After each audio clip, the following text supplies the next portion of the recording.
আপনারা প্রশ্ন করবেন কেন মৌমিতা জন্ম নিয়ে তো আমার মার কোলে বসেছি, মার দুগ্ধ পান করেছি, তাহলে আমার মা আমার জন্য ভেবেছে? বলে না, ওটা তোমার মা ভাবেনি। মা যদি ভাবতো, এখানে আমরা অনেক মা আছি, আমিও একজন মা, তাহলে এতগুলো মা আমরা আছি যারা যারা জগতে মা হয়েছি তারা জানি মা। সন্তান 5 মাস গর্ভে আসে, মাতৃস্তনে দুগ্ধ আসে, তাহলে মা কি নিজে নিজে তৈরি করেছে? মা যদি নিজে করলো বাবা, একটা যে মা সন্তানের জননী হয়নি সেই মাকে একবার বলে দেখো তো পারে কিনা? কখনো পারবে না। কেন পারবে না? একদিনের একটা বাচ্চা জন্মগ্রহণ করে সে কি খাবে তার ভাবনা তার মা ভাবলো না, আত্মীয় পরিজন ভাবলো না, গ্রাম প্রতিবেশী ভাবলো না, ভেবেছিল কে? না আমার বিশ্বের স্রষ্টা মালিক ভগবান। তাহলে একদিনের বাচ্চা কেমন খেলে তবে সে খেতে পারবে? কতটুকু লবণ, কতটুকু টক, কতটুকু মিষ্টি, কতটুকু ঝাল, কতটুকু গরম, কতটুকু ঠান্ডা দিলে তবে একটা স্তনদুগ্ধ তৈরি হয়। আজ পর্যন্ত কোনো বৈজ্ঞানিক গোটা করতে পারেনি, করেছে আমার বিশ্বের স্রষ্টা মালিক ভগবান। তাহলে এই জায়গাটা ভেবে দেখেন মা, যে আমাদের আসবার আগে আমাদের কথা ভাবে, তাহলে তার মতো কি বন্ধু আর পৃথিবীতে কেউ হবে গো? ওই জন্য চরণ ধরে বলে যাই, পৃথিবীতে সবাইকে ভুলে যাব, কোনদিন যেন ভুল করে আমার ভগবানের চরণ ভুলে যেও না, কারণ ওর মতো বন্ধু তুমি পৃথিবীতে আর একজন পাবে না। তুমি একদিন যদি ঘর থেকে চলেও যাও মা, সন্ধ্যা যদি একদিন না পড়ে, তবু কিন্তু আমার ওই ছেলেটা বলবে না যে কালকে আমার খেতে দিসনি, তুই আত্মীয় বাড়িতে গেলি কেন? কিন্তু একদিন তুমি বাবা স্বামীর রান্নাতে একটু লবণ দিয়ে দাও তরকারিতে, সঙ্গে সঙ্গে তো কত মুখ নাড়া শুনতে হবে। কই ভগবানের জন্য রান্না করি, একটু হয়তো ঝাল বেশি হয়েছে বা নুন বেশি হয়েছে, কোনদিন ভগবান এসে বলেছে আরে আমার তরকারিতে এত লবণ দিলি কেন? ভগবান বললেন কে কে দিল আমি দেখিল, এই জগতের সংসারে আমি ভগবান হয়েছি বটে, আমি শ্বেত পাথরের মন্দিরে চাই না, আমি বড় রজনীগন্ধার মালা চাই না, আমি দামি দামি অলংকারে সাজতে চাই না, ভগবান ভক্তের কাছে কি চাই না? বলির জি তোরা সংসার করবি বলে জগতে গেলি, সংসার কর, অসুবিধা না, কিন্তু দিনের মধ্যে একেবারে আমার চরণে বসে কিছু দিতে হবে না, দামি দামি ফল মিষ্টির ডালা আমায় দিতে হবে না, রজনীগন্ধার মালা দিতে হবে না, দামি দামি পোশাক দিতে হবে না, আবার শ্বেত পাথরের মন্দিরও করতে হবে না। তাহলে কি দিবি? আমার চরণে বসে যদি ভক্ত নয়ন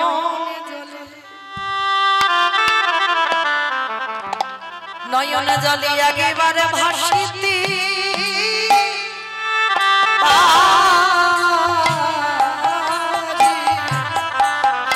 কৃষ্ণ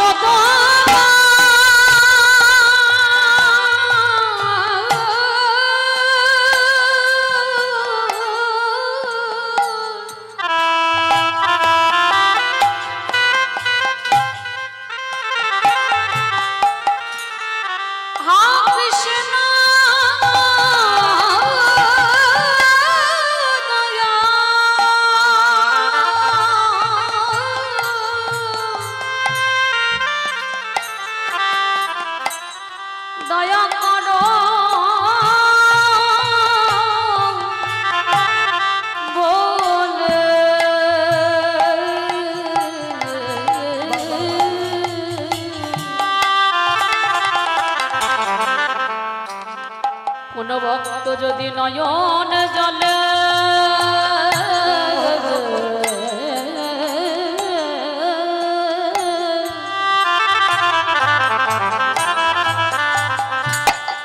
নয়নে জলে ডাকিতে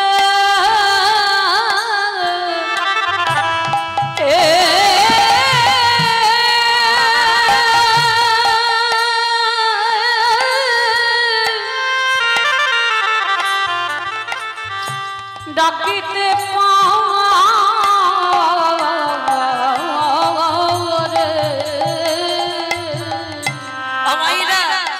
তবে মনে রেখো ভগবান ভগবানকে যে ডাকবে একটু সকাল সকাল ডেকো। কেন বলছি জানো? কুড়ি ফুলে যেমন গোবিন্দ সেবা হয় না, আবার বাসি ফুলে গোবিন্দ সেবা হবে না।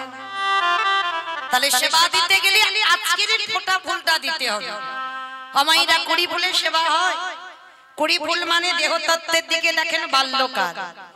এই যে ছোট ছোট ছেলেরা যখন সামনে বসে, ওরা বসে বটে, হয়তো কীর্তন শুনে বাবা, কিন্তু সেই সুখ কি পায় যেটা যৌবনকালে শুনে সুখ পাবে?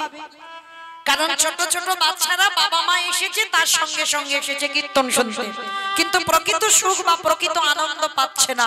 ভগবান বলছে ওইটা হচ্ছে কুড়ি ফুল, সেবাটা ঠিক ঠিক হয় না। আবার বাসি ফুলে তো হবেই না। বাসি ফুল মানে দন্ত পড়ে যাবে, চুল পেকে যাবে, চামড়া আলগা হবে। কি গো, স্নান করে যখন ঠাকুর ঘরে গিয়ে আন্নিকে বসবে না, অনেকক্ষণ তো সময় লাগবে, সে বসে বাবা কখন ঘুমিয়ে উল্টে পড়ে গেছে বুঝতে পারবে না। তাহলে ও ফুলে গোবিন্দ সেবা হবে না। তাহলে সেবা দেবে কোন ফুলে? আজকের ফোঁটা ফুলের সেবা দাও। আর আজকের ফোঁটা ফুল হচ্ছে আমাদের যৌবন কাল। যেদিন আমার গোবিন্দ বৃন্দাবন থেকে মথুরায় চলে গেল রাজা হবে বলে, কংস বধ করে রাজা হলো, সেদিন আমার রাধা রানী কেঁদে কেঁদে বলেছিল, ললিতা রে, আমার গোবিন্দ যে বৃন্দাবন থেকে মথুরায় চলে গেল, যেদিন আমার গোবিন্দ এই ব্রজে ফিরে আসবে, সেদিন যদি আমার দেহে যৌবন না থাকে। আমাইরা যৌবন মানে কি গো? যেদিন তোমার দাঁড়াবার ক্ষমতা থাকবে, যেদিন তোমার হাত চলবে, গোবিন্দ চরণে তুলসী চন্দন দিতে পারবে, ভালো করে কানে শুনতে পারবে কৃষ্ণ নাম, চোখে দেখতে পাবে ভগবানকে, যেদিন তুমি জিহ্বাতে কৃষ্ণ নাম বলতে পারবে, সেই সময়টাকে ভগবান বলছে যৌবন কাল। ভগবান বলছে আমি যৌবনে বড় ভালোবাসি। আর এই ফোঁটা ফুল সম আমাদের যৌবন কাল। রাধা রানী বলল, বিশাখা রে, যেদিন আমার বধূ আসবে, সেদিন যদি আমার এই দেহে যৌবন না থাকে, বলে বলে কি দিয়ে গোবিন্দ আমি সেবা দিব? আমার দেহ যৌবনে যদি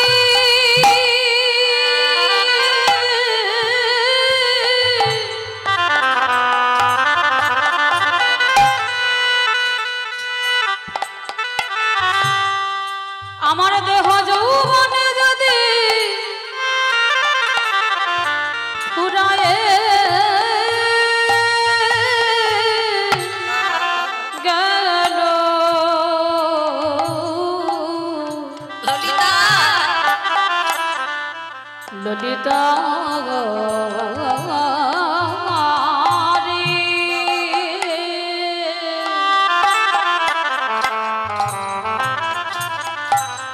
সেদিনে কি দিয়ে গোবিন্দ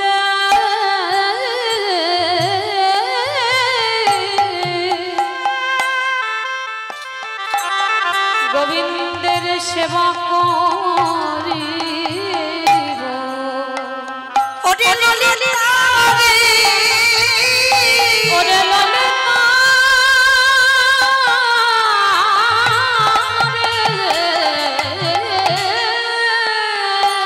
ওরে সারা জীবনে আমারে আমারে করে গেল।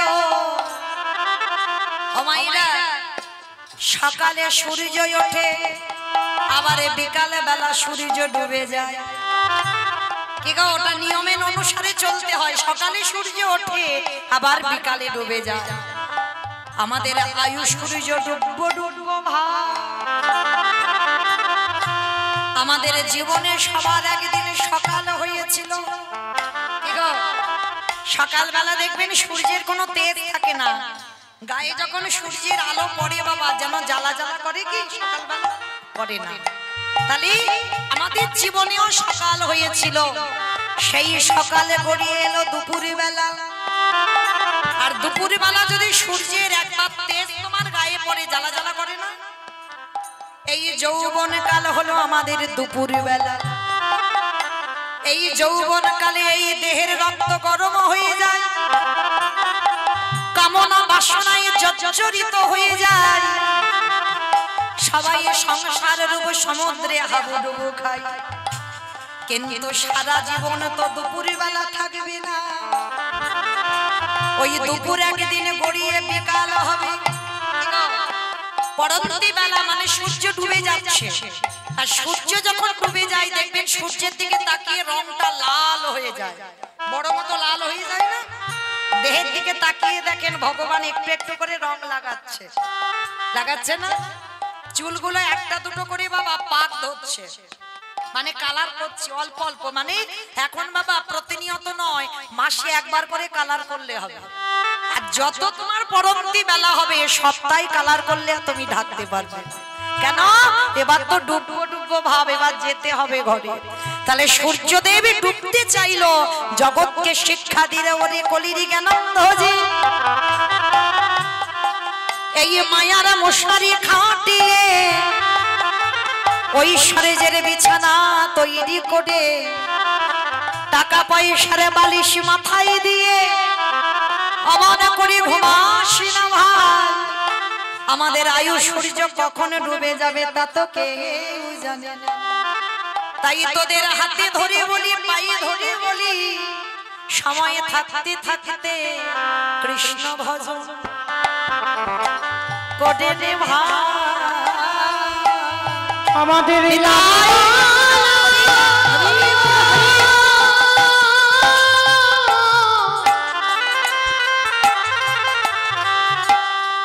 আমাদের আগে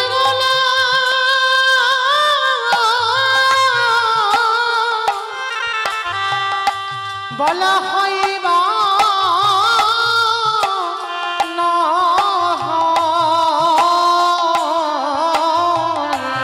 বলে সময় থাকতে বলে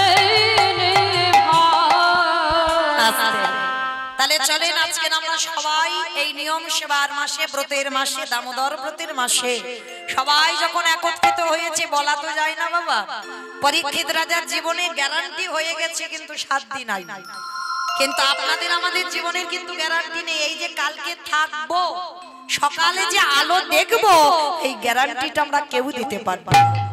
এই যে কীর্তন সেরে আমি বাড়ি যাবো বা আপনারা বাড়ি দিয়ে যাবেন, এই গ্যারান্টিটা কারোর জীবনে দিতে পারবো।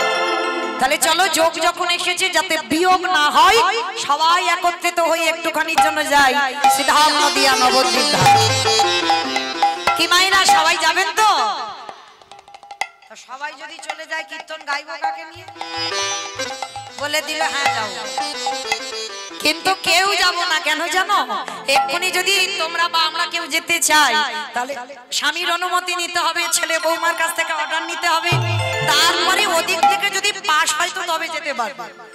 কারণ সবার কৈফিয়ত দিতে হবে, কেন যাবে, কি জন্য যাবে, কত কৈফিয়ত দিতে হবে, কিন্তু একজনকে কোনো কৈফিয়ত দিতে হয় না।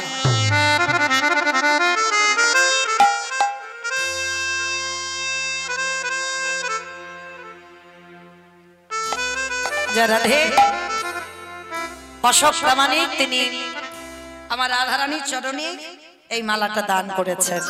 প্রেম সে একবার বলেন নিতাই গৌর প্রেমানন্দে হরি হরি। তো চলেন আজকে আমরা তালিমাইরা দেহ কারো যাবে না, কারণ দেহকে যেতে গেলে অনেক ঝামেলা আছে। এই রাত্রেবেলা দেহ যাবে যাবে না, কিন্তু একজন খুব স্বাধীন, বলো তো সে কে? মন। বা মন, এই মনকে কারোর কাছ থেকে বাবা কারোকে কৈফিয়ত দিতে হয় না, কারোর কাছ থেকে অর্ডার নিতে হবে না, অনুমতি নিতে হবে না, ও স্বাধীন। এক্ষুনি তুমি চোখ দুটো বন্ধ করে মনে করো সেই মায়াপুর ইস্কনে একবার যাব, সুরধনী গঙ্গা স্নান করব। চোখ দুটো বন্ধ করে মনে করো সেখানে মন চলে যাবে, কারণ জগতে যত যানবাহন আছে বাবা মনের থেকে দ্রুত আর কেউ নেই, তাই না? এক্ষুনি চোখ বন্ধ করে বলো আমি বাঁকে বিহারী লালকে একবার দর্শন করব বৃন্দাবন। তাহলে উত্তরপ্রদেশ এই হাওড়া জেলা থেকে একটুখানি রাস্তা নয়, সোজা মন সেখানে চলে যাবে। তাহলে এত তাড়াতাড়ি যত বাবা প্লেন যাক না কেন এত দ্রুত যেতে পারবে না। তাহলে চলো থাক আমাদের দেহগুলো এখানে, মনগুলো নিয়ে যাব সেই সুরধনী গঙ্গার তীরে। কি মা যাবো তো? বেশ, তাহলে চলো সরোধনী গঙ্গার তীরে গিয়ে দেখবো সত্যতে নারায়ণ, ত্রেতাতে রাম, দাপরে কৃষ্ণ, কলিতে হলো গৌরাঙ্গ। যার অবতারই ভগবান এসেছে, এইবার সেই কৃষ্ণ কিন্তু কলিযুগে গৌর হলো। আর যেদিন এসেছিল নবদ্বীপের ভাবটা কেমন ছিল জানো? আজ নদী গা উদয়গিরি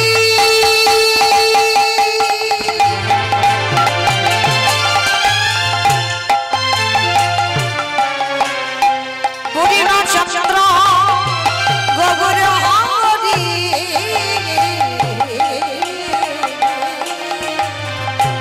ওই নদীয়ায় উদয়গিরি।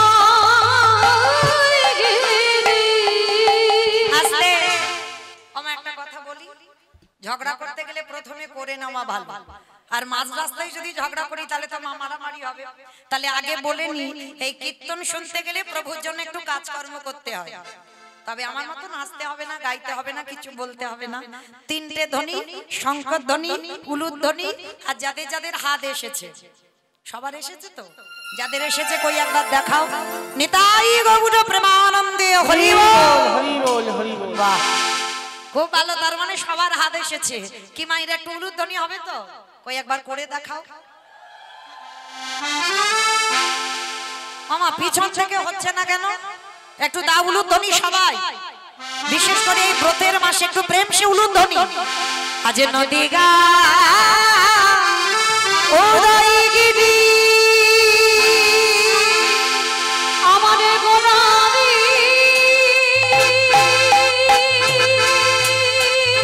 গুনা গুনা গুনা গোলারি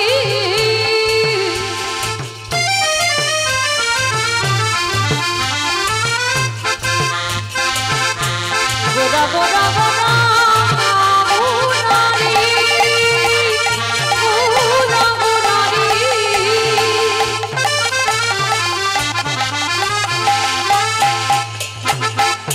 ওই নদীয়ার চাঁদি গোরা আমার নিতাই গৌর ওরা আজ নদিয়া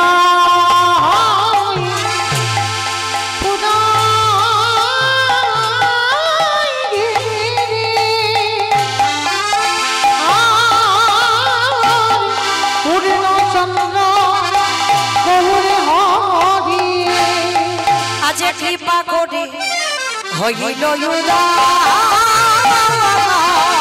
আজ কৃপা করে হইল আজ কৃপা করে হইল উদয়। ওই না সোনার নদিয়ায় প্রভু উদয় হলো। সোনার নদী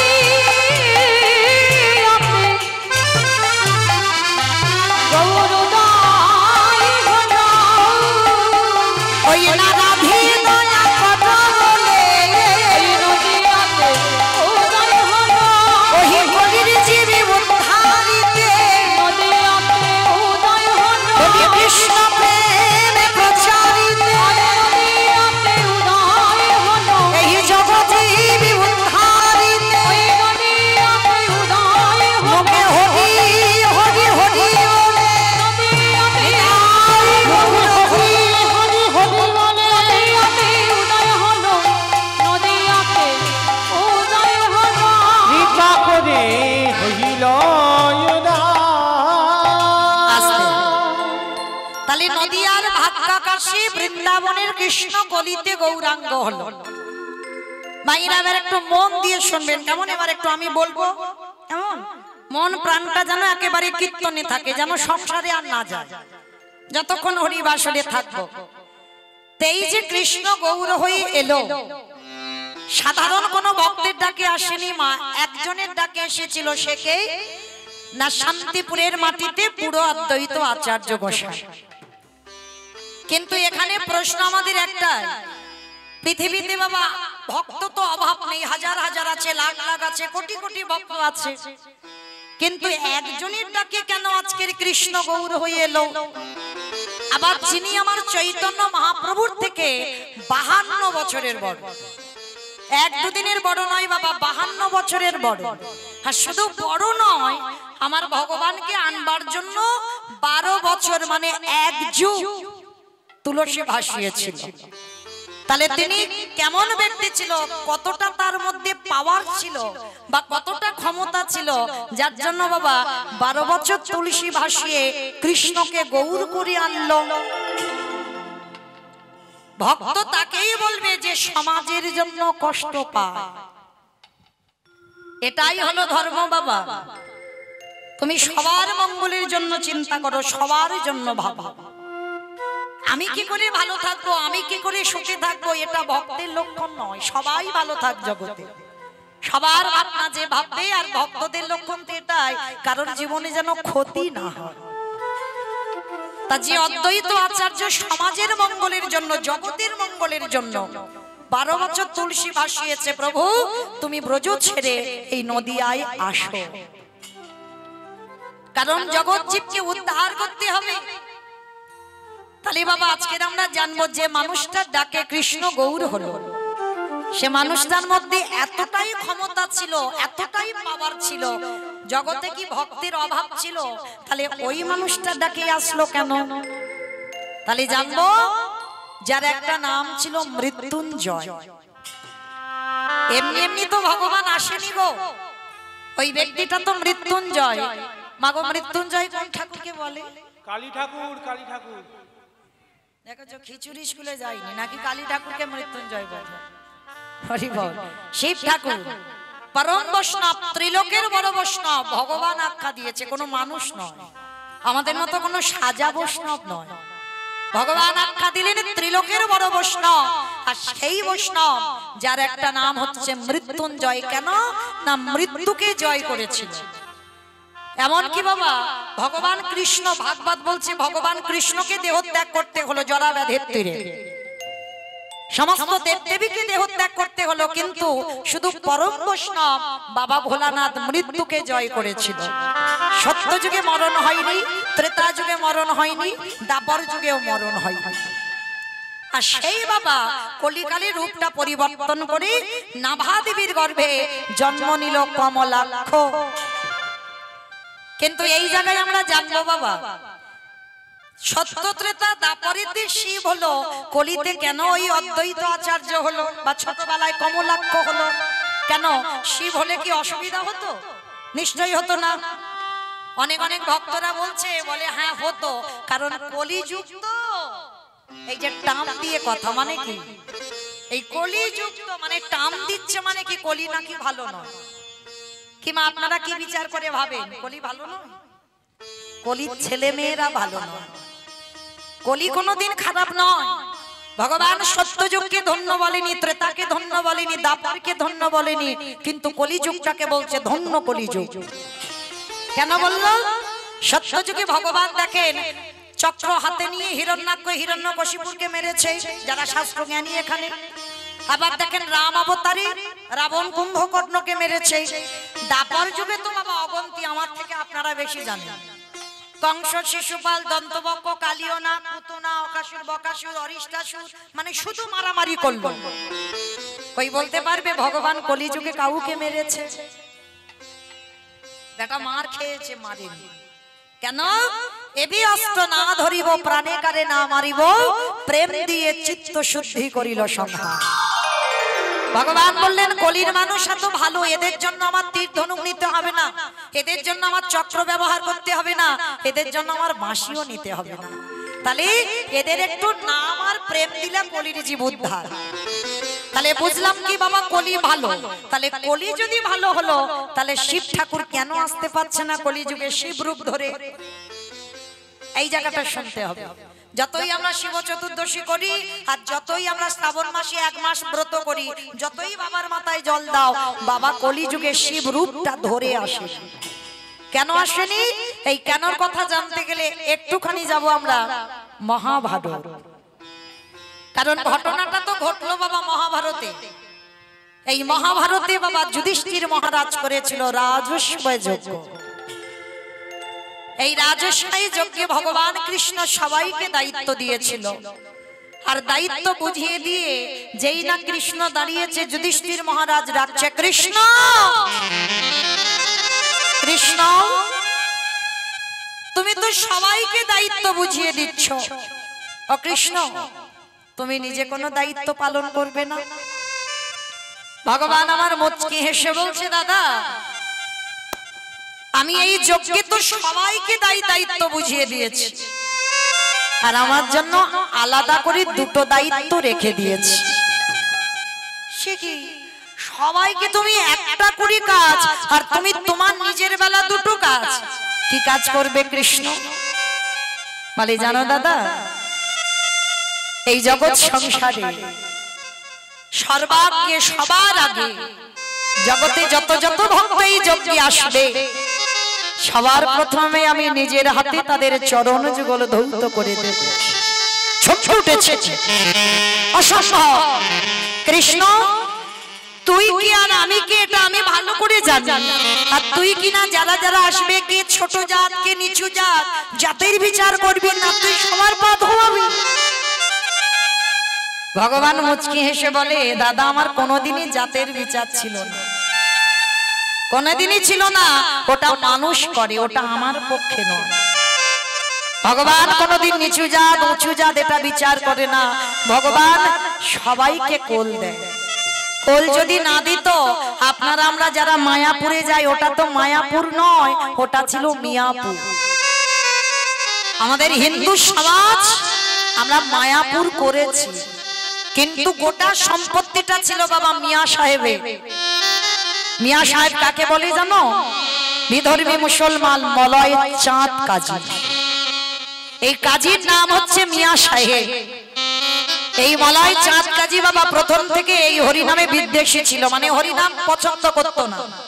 হিন্দুরা যেখানে হরিনাম করতো, গিয়ে খোল করতাল ভেঙে দিত, করতালগুলো সুরধনী গঙ্গায় ফেলে দিত, আর বড় বড় লাঠি দিয়ে এই খোলগুলো মেরে ভেঙে দিত। নবদ্বীপের মানুষরা একেবারে খেপে উঠেছিল, নিমাইয়ের কাছে গেল, নিমাই আমরা হরিনাম করি বলে, আমরা কৃষ্ণ নাম করি বলে ওই কাজী আমাদের হরিনামে বাধা দেয়। মহাপ্রভু বলেছিল, বেশ তোমরা চিন্তা করো না, কালকের এর একটা ব্যবস্থা করে দেব। কাজী সাহেব ওই খোল করতাল ভেঙে রাত্রি বাড়িতে গিয়ে ঘুমিয়েছে, আর ভগবান কি করেছে জানো? একেবারে বুকের উপরে চড়ে বসেছে কাজী। দেহটা মানুষ, মুখটা পশুর মতো। কোন রূপ গো? গণেশ ঠাকুর। গণেশ ঠাকুর না, নরসিংহ। বাহ, নরসিংহদেব ওই রূপটা ধরে কাজীর বুকের উপরে চড়ে বসেছে। বলল, কাজী তুমি আমার ভক্ত প্রাণে ব্যথা দিয়েছ, তুমি আমার হরি নামে বাধা দিয়েছ। শোনো কাজী, আজকের আমি তোমাকে আদেশ করে গেলাম, আজকে থেকে তুমি হিসাব করে রাখবে 1 মাস। 1 মাসের মধ্যে এই রকম দিনে আমি তোমার প্রাণ নিতে আসবো। স্বপ্নটা দেখেই বাবা সকালবেলা কাজী ছুটলো নিমাইয়ের চরণে। মৃত্যুকে কেনা ভয় পায়। কাজী চরণ ধরে বলল, নিমাই আমি ভুল করেছি বাবা, আমি অন্যায় করেছি, আমি কথা দিলাম আজকের পর থেকে কোনোদিন আমি আর এই হিন্দুদের হরি নামে বাধা দেব না। শুধু বাধা দেব না নয়, আজকে থেকে আমি মুসলমান হতে পারি, আমি তোর এই হরি নামে যোগ দেব। সকালবেলা করে নিমাই হরিনাম করে, মুসলমান কাজী এসে হরিনামে যোগ দেয়। তাতে কি হলো? মুসলমান সমাজ খেপে উঠেছিল যে আমাদের কাজী হিন্দুদের হরিনামে যোগ দিচ্ছে। তাতে কি হলো? সমাজ কাজীকে এক ঘরে করে দিয়েছিল। শুধু এক ঘরে করলো না, বলেছিল কাজীর মৃত্যুর পর আমরা কেউ কবরস্থানে নিয়ে যাব না। কাজীকে কবর দিয়ে কেউ আমরা কবরে একটা ফুলও দেব না। কাজীর মৃত্যুর সময় যদি পিপাসায় ছটফট করে, আমরা কেউ কোনোদিন কাজীর মুখে একটু জলও দেব না। ছুটলো নিমাইয়ের চরণে। নিমাই শুনেছিস, আমি তোকে ভালোবাসলাম বলে, তোর হরি নাম ভালোবাসলাম বলে আমার সমাজ আমাকে এক ঘরে করে দিল। বলল আমার মৃত্যুর পর আমাকে কেউ কবর দেবে না। ভগবান হেসে বলেছিল দরকার নেই কারোর, যে আমারে চাই তারে আমি চাই, আর যে আমারে না চাই তারে আমি না চাই। কি গো, অনেকেই আমরা বলি না টাকা পয়সা থাকলে শেষের দিনে সব দেখবার থাকবে, ভুল ধারণা তোমার। আমরা বলি একটা পুত্র সন্তানের দরকার, শেষের দিনে আমার মুখে পিণ্ডি দেবে। কে গো গ্যারান্টি দিতে পারবে যে তোমার পিণ্ড দেবে? কে গো গোবিন্দ ঘোষের কথা একবার ভেবে দেখে, স্ত্রী ছিল, পুত্রও ছিল, চিরজনমের মতো ভগবান সব কেড়ে নিল। শেষে ভগবান নিজেই সন্তান হয়ে গোবিন্দ ঘোষের উদ্দেশ্যে পিণ্ড দান করলো। কে বলেছে হয় না? সে কি ভগবান ছিল? আপনাদের মতো তো ভক্ত ছিল। তাহলে তারা যদি পারে, আমরা কেন পারি না গো? কারণ আমাদের সেই ভাবটা নেই, সেই ভাবনাটা তো আমাদের নেই। তো মহাপ্রভু কাজীকে বলল দরকার নেই, তোমার কবর দেওয়ার জন্য আমি আছি। তুমি আমায় ভালোবাসো যখন, ভাবলে কি করে শেষের দিনে আমি তোমার পাশে দাঁড়াবো? কাজীর যখন বার্ধক্য দশা এলো, পিপাসার জলের জন্য ছটফট করলো, কোনো মুসলমান এলো না। ভগবান নিজেই গিয়ে কাজীর মুখে জল দিল। কাজী যখন শেষ নিঃশ্বাস ত্যাগ করলো, ভগবান নিজে কোলে করে নিয়ে কাজীকে কবর দিতে গেল। যে জায়গাটা মায়াপুর ঢুকতে আগে স্টপেজে আছে বাবা, বামন পুকুর, অনেকে হয়তো দেখেছে। এই বামন পুকুরে কাজীকে কবর দেওয়া হলো। শুধু কবর দিল না, কাজীর একটা আক্ষেপ ছিল বাবা, যে আমার কবরে কেউ একটা ফুলও দেবে না। ভগবান ওই কাজীকে কবর দিয়ে কাজীর কবরের উপরে একটা চাঁপা ফুলের গাছ মুথেছে। আজও গিয়ে দেখবেন এত এত ফুল পড়ে, মনে হয় যেন কাজীর কবরটাকে কেউ সাজিয়ে দিয়েছে। সেগুলো জগৎকে জানাবার জন্য আজও কিন্তু বাবা গাছটা বেঁচে আছে। যারা যাবেন একবার মায়াপুরে ঢুকতে আগে স্টপেজে বামন পুকুরে দাঁড়িয়ে কাজীর সমাধিতে একবার প্রণাম করো। মুসলমান হতে পারে, তারা তো গৌর কৃপা পেয়েছে। পরশমণির পরশে যেমন লোহা সোনা হয়, ঠিক তদ্রূপ আমার ভগবান যে গাছটাকে নিজের হাতে পুঁতেছে, একবার অন্তত পরশ করে আসবে। কেন জানো? ওখানে যে গৌর পরশ লেগে আছে। তাহলে আমার ভগবান মুসলমানকেও মুসলমান বলে ঘৃণা করতো না, সবাইকে কোল দিয়েছে, সবাইকে প্রেম দিয়েছে। ভগবান ভক্ত ভেবে সবাইকে আশ্রয় দিয়েছে। কিন্তু আমরা বড় বড় বৈষ্ণবরা বাবা, আমরাই ঘৃণা করি মানুষ মানুষকে। কিন্তু না, আমার ভগবান কোনোদিন ভক্তকে ঘৃণা করে, সবাইকে প্রেম দিয়েছে, নাম দিয়েছে। তাই তো আজকে যুধিষ্ঠির যজ্ঞে ভগবান বলছে, যুধিষ্ঠির দাদা সবার আগে আমি সবার পা ধোবার ব্যবস্থা করব। তা যুধিষ্ঠির মহারাজ বলছে, কৃষ্ণ এত তো আমার যজ্ঞে কাজ ছিল, তা তুমি হঠাৎ পা ধোয়াবে কেন? কি বাবা, ভগবান কি এমনি এমনি পা ধোয়াচ্ছে? নিজের জন্য শুধু না, অপরকে শিক্ষা দিতে চাইল। নিজে আচরি ধর্ম জীবের শিখায়, নিজে না করলে ধর্ম জীবকে শেখানো না যায়। কি গো মা, যারা শিক্ষার জায়গায় দাঁড়ায় তাদের নিজেদের যদি শিক্ষাটা না হয়, নিজে যদি কৃষ্ণ বলে না কাঁদে, তাহলে অপরকে কাঁদাবে কি করে? নিজে যদি সাধুগুরু বৈষ্ণবদের সম্মান না করে, তাহলে তার কথা শুনে বাবা কিছু শিক্ষা হবে বলে মনে হয়? তাহলে আগে নিজের আচরণ ঠিক করতে হবে, তবে তো অপরকে শিক্ষা দেবে। তাই তো কৃষ্ণ দয়াময় নিজে পা ধোয়াচ্ছে। কেন? আপনাদের আমাদের শিক্ষা দিল, ওরে কলির জি তোরাও আমাকে দেখে শেখ। বাড়িতে গুরুজন যদি আসে, সবার আগে পা ধোয়ার ব্যবস্থাটা কর। ভালো লাগলো মা খুব আপনাদের এখানে এসে, যে বাড়িতে আমি আছি, যারা কীর্তনের আয়োজন করেছে। আমার মতো অধম কীর্তনী আসতে জানি না কত বড় অপরাধী,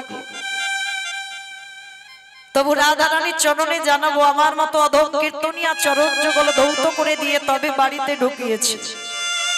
রাধারানীর কাছে প্রার্থনা করব রাধে যেন অন্তিম সময় পর্যন্ত তাদের গৌর গোবিন্দ চরণে মন মতি থাকে। নিতাই গৌর প্রেমানন্দে হরি হরি বল বল। হরি বল। শুধু এই বাড়ি বলে নয়, প্রত্যেকের এটা নিয়ম।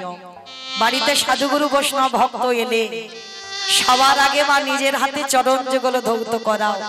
সাধুগুরু বৈষ্ণব যদি নাও পাও, বছরান্তর যদি গুরুদেব তোমার বাড়িতে না আসে, তাহলে যে যার ঘরের বাবা মা তো আছে, যে যার ঘরের শ্বশুর শাশুড়ি তো আছে। চেষ্টা করো মা বৎসরে একবার।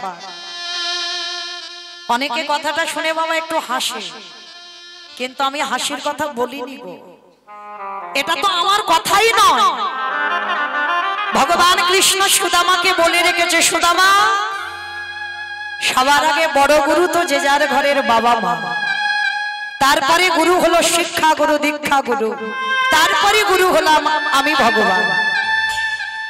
তাহলে এই জগতে তো ভগবান কোনোদিন বলেনি সবার আগে আমি বড় গুরু, সবাইকে শিক্ষা দিল সবার আগে বাবা মা। আর এই পৃথিবীতে মনে রেখো মা, সারা বছরই একটা দিন, যেমন তুমি ভগবানকে প্রতি বৎসরান্তর পূজা অর্চনা করো, ঠিক সেই রকম একবার বাবা মাকে সিংহাসনে বসিয়ে এমনি করে মালা গলায় দিয়ে নিজের হাতে চরণ যুগল ধৌত করে একবার বছরে নিজের হাতে বাবা মাকে খাইয়ে দিও। কেন জানো? যে ছোটবেলা থেকে নিজে না খেয়ে তোমাকে কত যত্ন করে খাইয়েছি, তাহলে আমাদের কি মনুষ্য জীবনে কর্তব্য নয় যে আমরা বড় হয়ে একবার অন্তত বছরে বাবা মাকে নিজের হাতে খাইয়ে দিই? প্রতিটা মনুষ্য জীবনে কর্তব্য। ভগবান বলছে যার স্বভাব, যার চরিত্র, যার মনোভাব এমন হয়, সে যদি কৃষ্ণ ভজন করতেও ভুলে যায়, ভগবান বলে সে যদি আমাকে ডাকতে ভুলে যায়, আমি কোনোদিনই সেই ভক্তরে ভুলি না। তাই গৌর প্রেমানন্দে হরি বল হরি বল। যেতে হবে না তাকে বৃন্দাবন, যেতে হবে না তাকে ওই দক্ষিণ ভারত, পশ্চিম ভারত, সারা জীবন আমি তার দরজায় দাস হয়ে যাই। তাহলে এই হলো ভগবানের বিধান, কিন্তু আমরা মানতে চাই না বাবা, কলির মানুষ তো এই শাস্ত্র বিধানগুলো শুনতে চাই না। তাই তো ভগবান রাজস্বই যজ্ঞে পা ধোবালো, শুধু পা ধোবালো নয়, আরো একটা কাজ করেছিল। কি কাজ জানো? যারা যারা প্রসাদ পেয়েছিল, আমার কৃষ্ণ দয়াময় ওই প্রসাদের এঁঠোগুলো নিজের হাতে নর্দমায় ফেলেছিল। শুধু নর্দমায় ফেললো না, ভক্তরা যখন প্রসাদ পেয়েছে বাবা, থালাতে লেগে আছে না এঁঠো, আমার কৃষ্ণ দয়াময় ওই এঁঠো প্রসাদ গুলো নিয়ে কৃষ্ণ আমার সারা গায়ে মাখছি। ওছে ভক্তে তাই গৌর প্রেমানন্দে ভগবান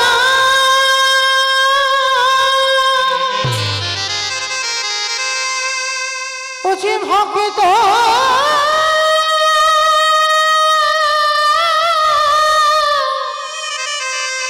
ভক্ত ছাড়া কিছু জানে না। কৃষ্ণ তাই তো যুগে যুগে এটা তুই কি করছিস? ও যে ভক্তের কাছে ছুটে আসে। ভক্তদের পা ধোয়াচ্ছিস, মেনে নেওয়া যায়, ভক্তদের এঁঠো পাতাগুলো ফেলছিস, মেনে নেওয়া যায়, কিন্তু কৃষ্ণ তুই এঁঠো গায়ে মাখছিস কেন? সঙ্গে সঙ্গে ভগবান বললেন, যুধিষ্ঠির দাদা, এই জগতে সবাই পাপ করে, সবার পাপের বিধানে আমি কৃষ্ণ দয়াময় করি, কিন্তু জানো দাদা, এই জগতে আমি হলাম মহাপাপী। কি বললি তুই? নিজেকে বলছিস মহাপাপী? বলে হ্যাঁ, সবাই তো পাপ করে আর আমি তো করেছি মহাপাপ। সে কি তুই মহাপাপ করেছিস কৃষ্ণ? তা কি এমন পাপ করেছিস?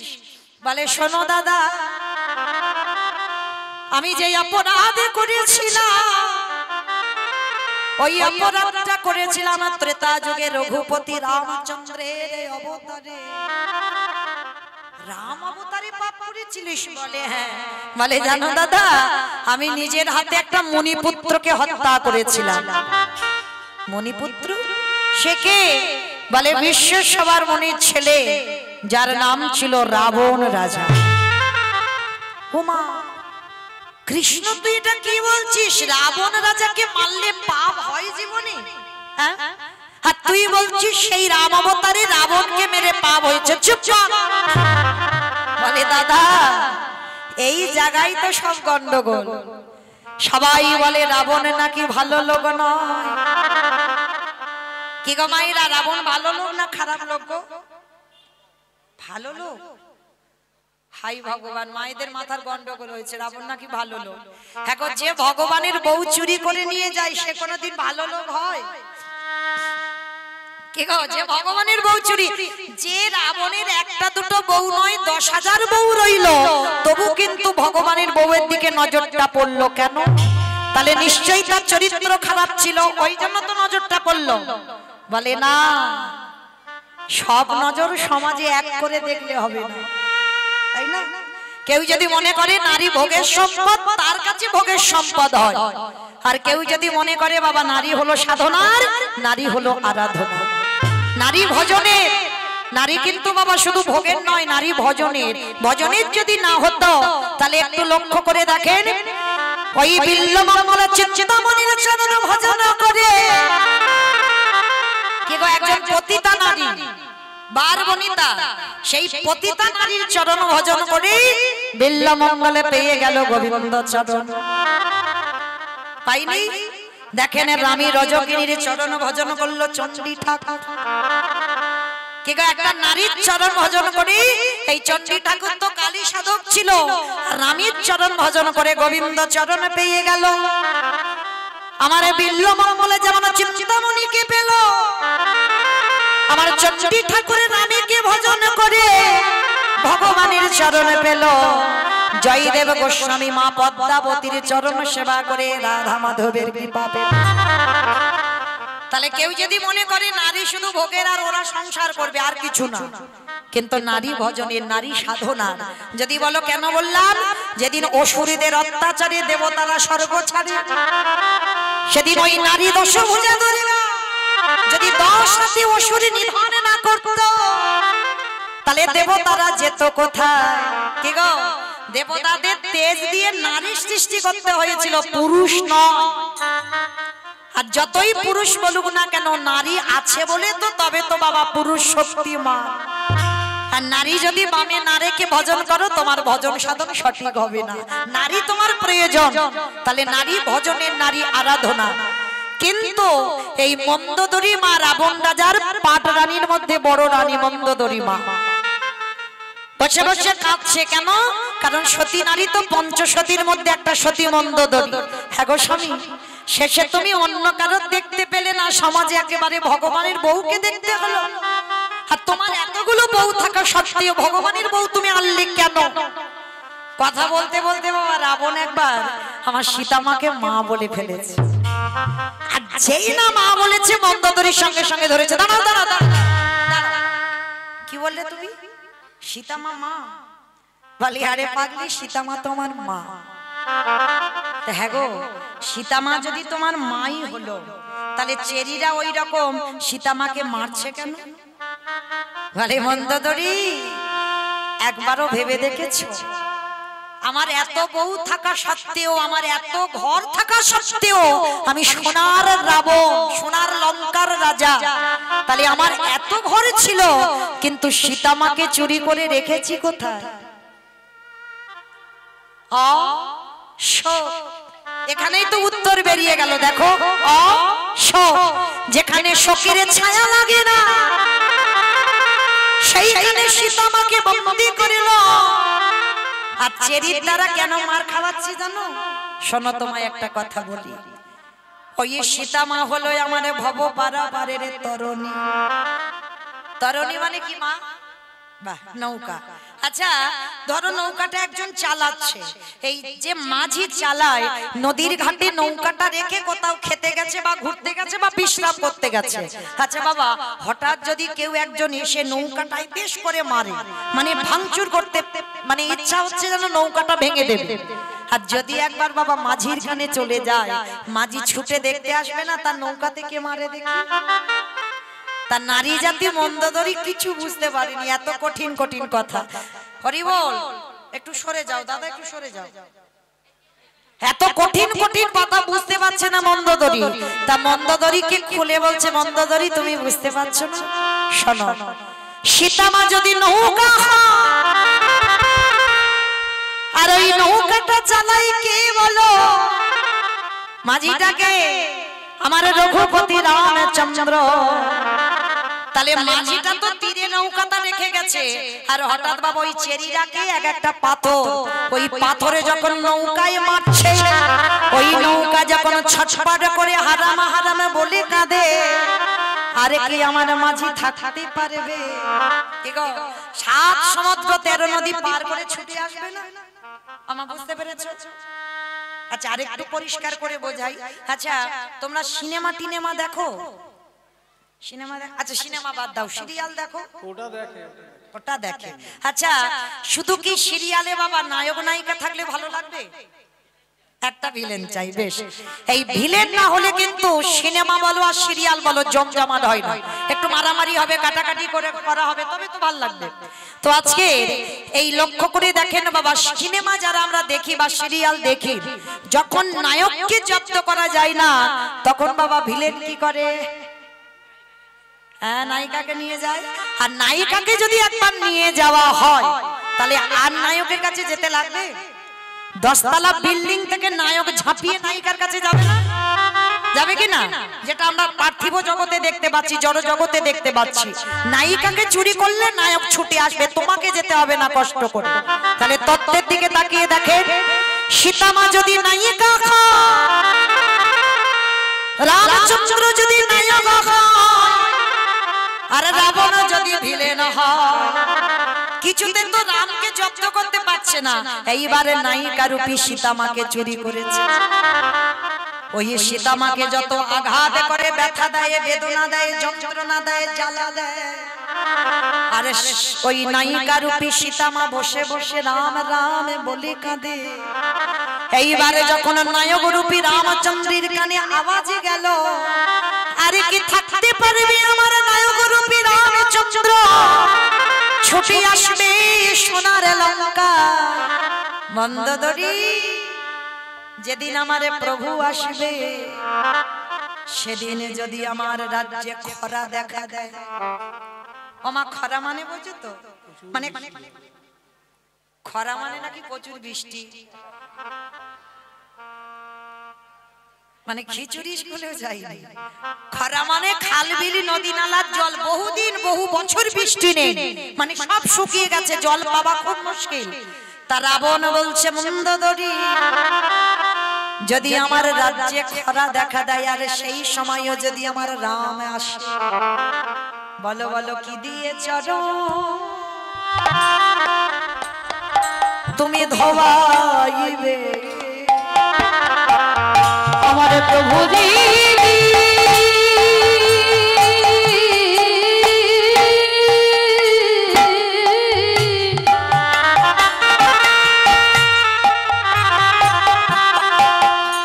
আমার প্রভু দিদি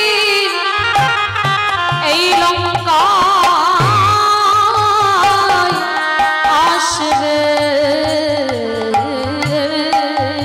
আমার রাজ্যে তো কোথাও জল নেই, কি দিয়ে ধোয়াবে? সেদিন কি দিয়ে প্রভু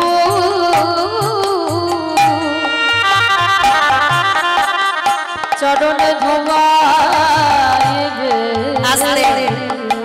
জানো মন্দোদরী, আমি কিন্তু কাঁদি না, তোমার মতো আমি বোকা নই যে কেঁদে কেঁদে জলগুলো অপচয় করবো যেখানে সেখানে। আমি আটকে রেখে দিয়েছি। কেন জানো? যেদিন আমার প্রভু আসবে, সেদিন যদি আমি কোথাও জল না পাই, আমার রামচন্দ্রের চরণ যুগলে বুকে নিয়ে সেই দিন আমি কি করিব জানো, আমার চোখের জলে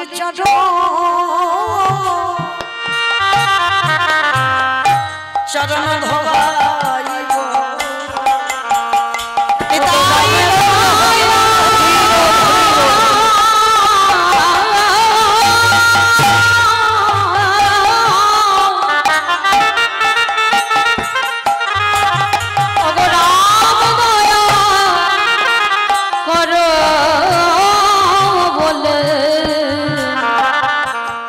সেদিন চোখের জলে চরণ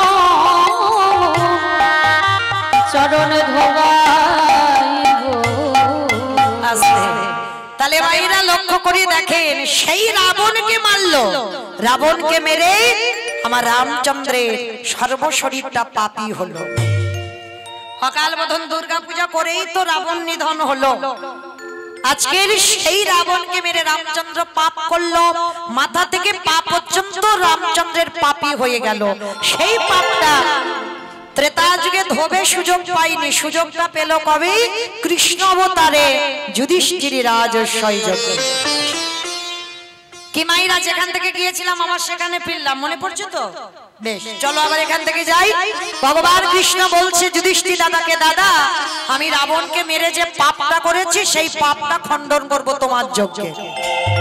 ও মাইরা, তাহলে এইটুকু শুনে কি বুঝলাম? যদি আপনারা আমরা তো মানুষ মাত্রে পাপ করব, আর পাপী যখন হলাম তাহলে বাবা পাপ থেকে মুক্তি পেতে গেলে সাধুগুরু বৈষ্ণব দেখলে তাদের চরণ ধোয়াও।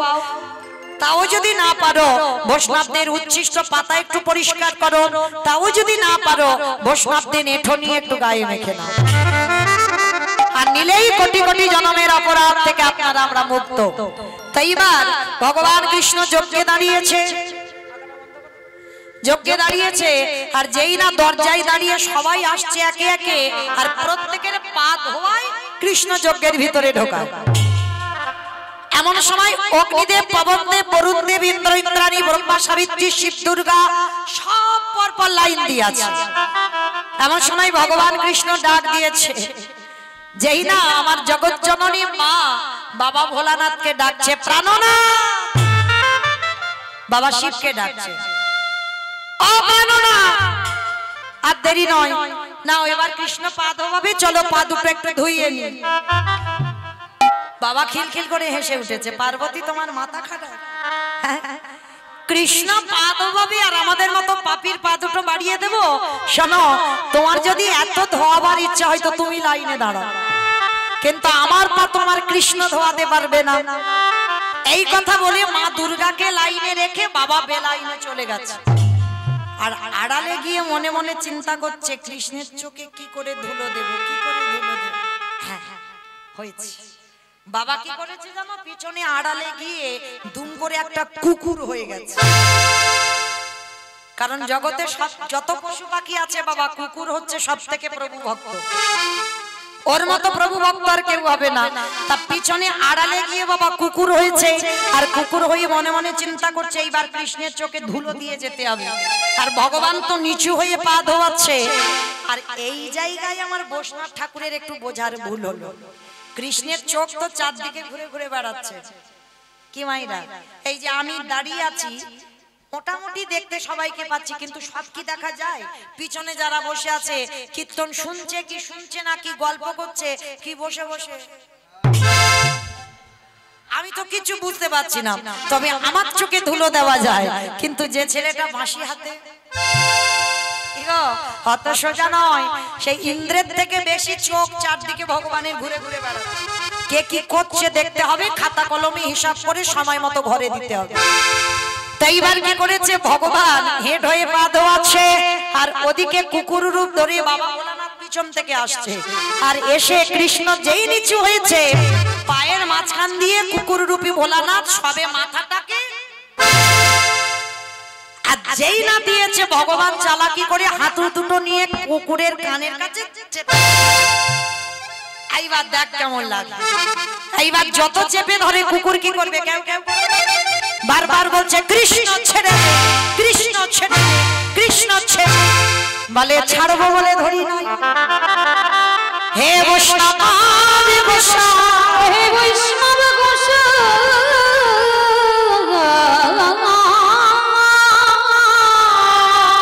তোমার মতো বৈষ্ণবের দুটো চরণ ধোয়ালে আমার জীবনে কম হতো, তাই তো কৃপা করে করুণা করে আমার জন্য তুমি আরো এক্সট্রা দুটো জুড়ে দিয়েছো।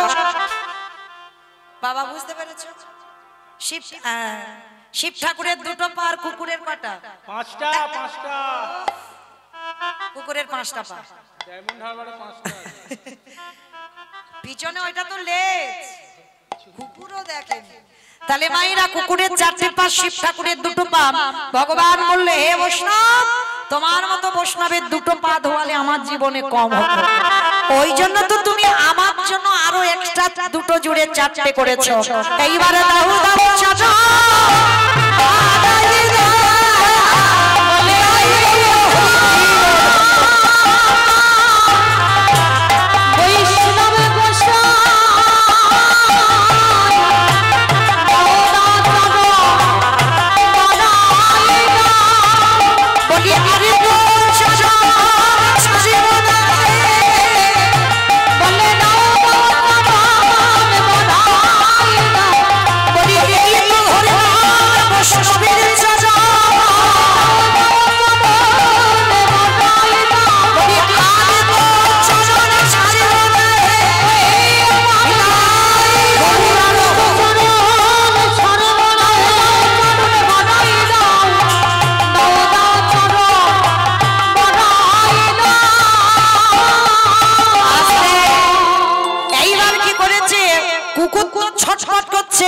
এইবার ভগবান মোটা দড়ি নিয়ে কুকুরটাকে আষ্টে পিষ্টে বেঁধেছে।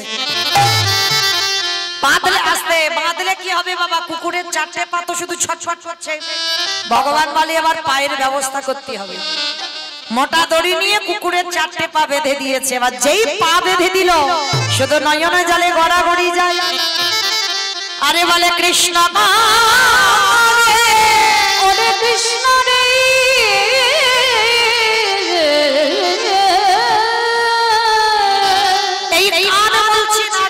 তোর চরণে অন্যায় করেছি, ক্ষমা করে দে। চুপ, কথা হবে না, শুধু দেখে যাও আমি কি করি। এইবার 4টে পা বেঁধেই সবার পা ধোয়াচ্ছে বাবা ঘটিতে করে জল দিয়ে। আর বৈষ্ণবের বেলা কি করেছে জানো? ভগবান পর্যন্ত বৈষ্ণবকে কোন জায়গায় দিয়েছে দেখে। আর আপনারা আমরা সেই বৈষ্ণবের পিছনে খুঁত ধরে ধরে বেড়াই। হরি বল। পারবো না কিন্তু বাবা খুঁত ধরতে ছাড়বো না। অপরাধ নেবেন না, চরণ ধরে বলে যাই যেন আমাদের দুর্গতিটা যেন ওই চপল গোপালের মতো না হয়। কথা বলো না ঠিক আছে, কিন্তু বৈষ্ণব অপরাধী যেন হয়ে না যায়। কারণ ভগবান পর্যন্ত সচিমা অপরাধ করেছিল এই অদ্বৈত আচার্য চরণে। কারণ শুধু একটা কথা বলে ফেলেছিল, ও অদ্বৈত নয়, ও হলো দ্বৈত। এই কথা বলার জন্য ভগবান নিজের মাকে ক্ষমা করেনি। আর আপনারা আমরা তো তুচ্ছ। মনে রেখো, বৈষ্ণবে দাঁড়িতে যদি হয় ক্ষুদ্র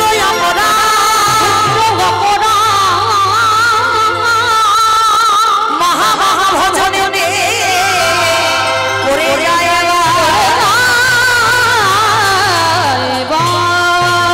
বৈষ্ণব দেখে যে বানানো হয় মুন্ড পড়ে যায় নরকের বৈষ্ণবে অপরাধ করে জীবন গঙ্গা স্নানে যায়,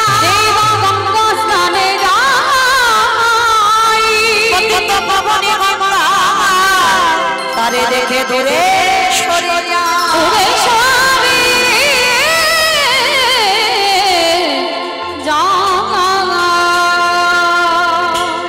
সাবধানে থাকতে হবে যেন বৈষ্ণব চরণে আমাদের কোনোদিন ভুল হয়ে না যায়। আজকের ভগবান সেই বৈষ্ণবকে কোন জায়গা দিল দেখেও, সবার পা ধোয়াচ্ছে ঘটিতে করে জল দিয়ে। আর বৈষ্ণবের বেলা কি করেছে জানো? আমি রাবণকে মেরে পাপী হয়ে আছি, ভোলেনাথ তোমার মতো বৈষ্ণবের চরণ যুগল ধৌত করিয়ে সকল পাপ থেকে আমি মুক্তি পাবো। সেই ভগবান বাহ্যিক জগতের কোনো জল নয়, কুকুর রূপী ভোলানাথের চরণ যুগল। ওই চারটে চরণ বেঁধে দিকে কৃষ্ণ আমার চারটে চরণ বুকে ধরে ভগবানের চোখের জলে চরণ চরণ ধোবাইছে। হে বৈষ্ণব কৃপা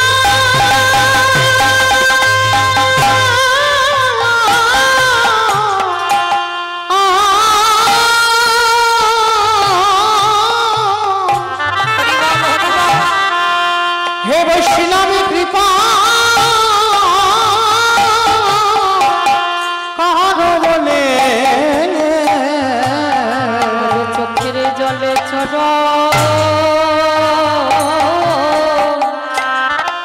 চরণে ধোবাইছে। সেদিন আমার ভোলানাথ প্রতিজ্ঞা করলো, কৃষ্ণ এই যে আমি অন্যায়টা করলাম, তোর সঙ্গে চালাকি করতে গিয়ে তো আজকের আমার এই দুর্গতি। তোর চোখের জল আমার মতো অধম, আমার মতো বামর, আমার মতো কুকুরের পায়ে পড়লো। তবে শোন কৃষ্ণ, আগত কলিযুগে আমি আর কোনোদিন শিব হব না। আমার প্রশ্নটা কি ছিল সেখানে কিন্তু আবার ফিরে যাচ্ছি। প্রশ্ন করেছিলাম সত্যতে শিব, ত্রেতাতে শিব, দ্বাপরে শিব, কিন্তু কলিতে রূপটা বদলেছে। কেন বদলেছে? এটাই হলো তার কারণ।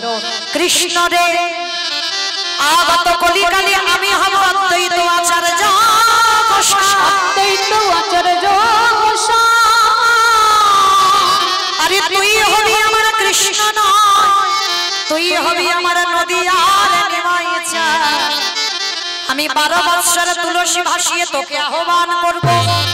আমি তোর থেকে 52 বছরের বড় হব।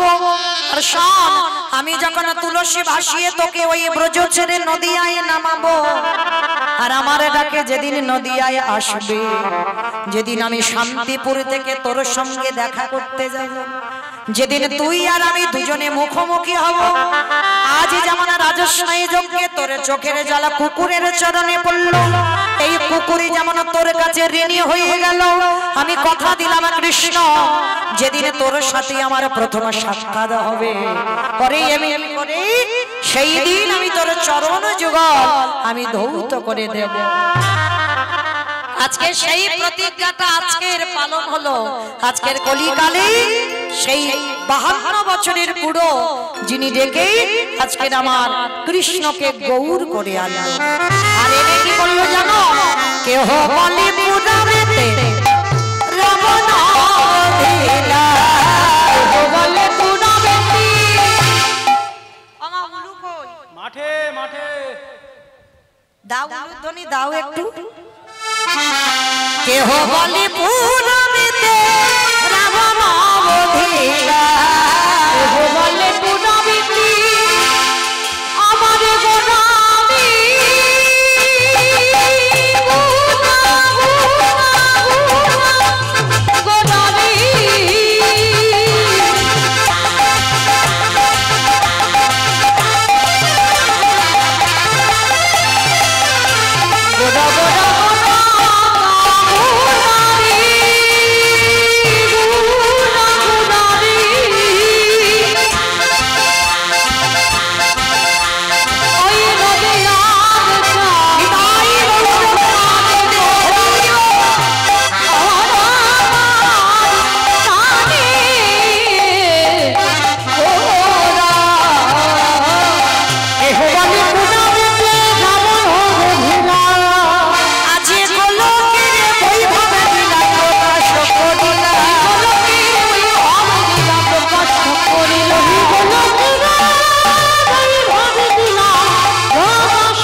কহে করি জোড়হা করি জোড়হা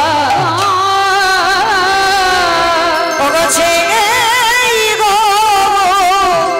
সেই কৃষ্ণ সেই তো জগন্নাথ সেই তো জগন্নাথ বাসুদেব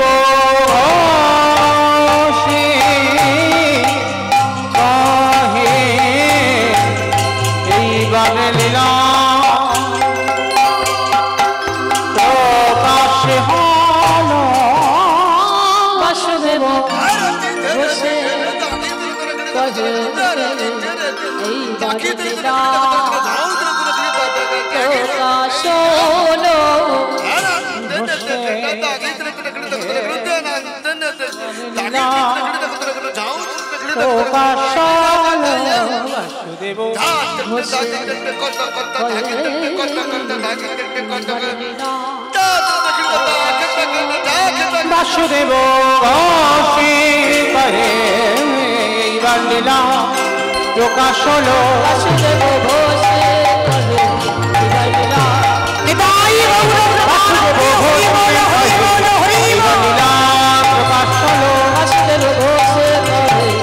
এইবার লীলার প্রকাশ হলো রে বাসুদেব ঘোষে জানি তাই চলুন আজকে আমরা সবাই এই স্থান পরিত্যাগ করে একটু যাবো মধুময় ধাম বৃন্দাবন ধাম। তো মায়েরা সবাই দেখে একটু প্রেম সে সবাই একটু বলেন তো গৌর সুন্দরী কি ধ্বনিটা হলো কি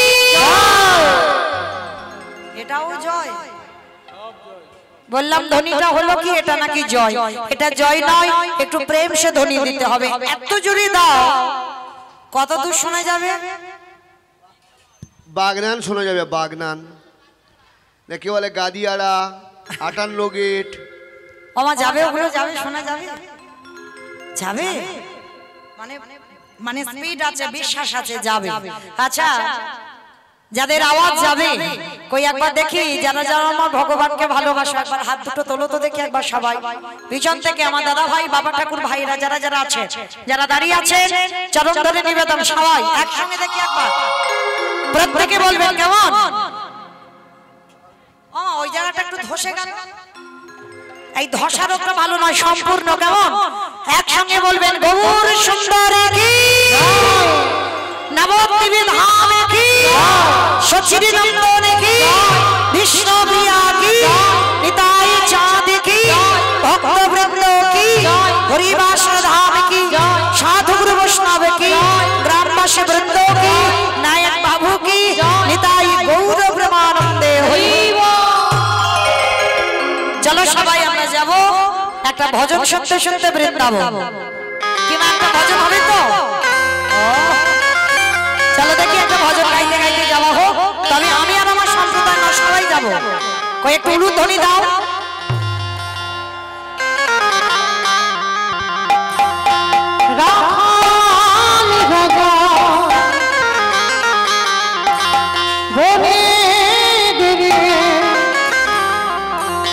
কোথায়